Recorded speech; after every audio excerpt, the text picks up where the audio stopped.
Сәлем достар, эфирде оңай English бағдарламасы, сендермен мен Данияр. Достар, бүгінгі санымызда біз ағылшын тілінде journeys деп аталатын етістік түрлері жайлы әңгіме қозғайтын боламыз. Journeys деп кез келген етістікке ing жалғауының жалғануын атаймыз. Жалпы ағылшын тілінде journeys 5 түрлі жағдайда орын алады. Қазірше соның екеуін қарастырып өтейік. Бірінші жағдай as a subject of the sentence, сөйлемнің бастауышы ретінде дейді.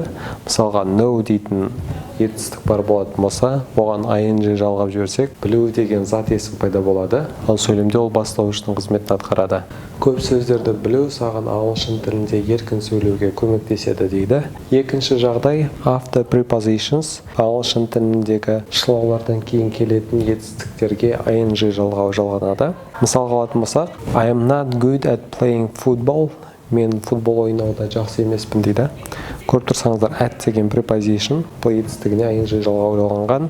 Екінші сөйлем she is interested in reading books. Бұл жерде in шылауы және одан кейін келген reading герундия. Үшінші жағдай ағылшын тілінде белгілі бір етістіктерден кейін етістік келетін болса, онда етістіктің екінші келген етістіктің соңынан ing жалғау жалғанады. Бұндай етістік топтарына admit, love, like, avoid, consider, deny, imagine, mind, practice, hate, enjoy, risk, can't stand, suggest, loathe, miss деген етістіктер жатады. Мысалға алатын болсақ, әйгерім denied taking my pen.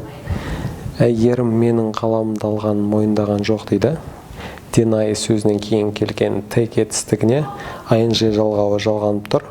Себебі deny өзінен кейінгі келген етістіктің герундий болғанын талап етеді.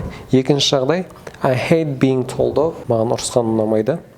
Hate етістігі be етістігіне ing жалғауы жалғанып тұр. Төртінші жағдай ағылшын тілінде have-пен қатар қолданылатын бірнеше сөз бар. Олар problem, difficulty, trouble. Осы сөздерден кейін етістік келетін болса, онда оның соңына ing жалғанады.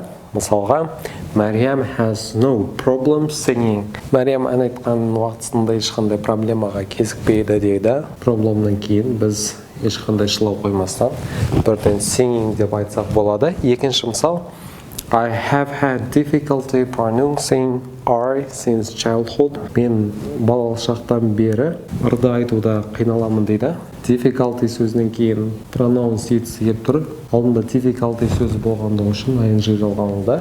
Бесінші жағдай ағылшын тілінде it's worse, it's no use, it's no good or it's good деп аталатын құрылымдардан кейін етістік келетін болса, оның соңына біз ing жалғауын жалғаймыз. Мысалға алатын болсақ, it's worth visiting Hong Kong. Гонконгке баруға тұрарлық дейді. Немесе орысша айтқанда стоит баруға, worth және visiting етістігі. Екінші мысал, it's no use talking to him. Онымен сөйлескенде ешқандай пайда жоқ дейді. No use құрылымына келген сияқты және ing жалғанған talk етістігі. Үшінші мысал, it's no good swearing.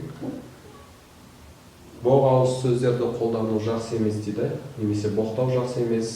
Аталған құрылымдармен біз ing жалғауы жалғанған етістіктерді қолданамыз. Достар, бүгіндікке осы. Келесі санымызда біз ағылшын тіліндегі етістіктерге қатысты басқа да ережелермен танысатын боламыз. Бізбен бірге болыңыздар. Ендеше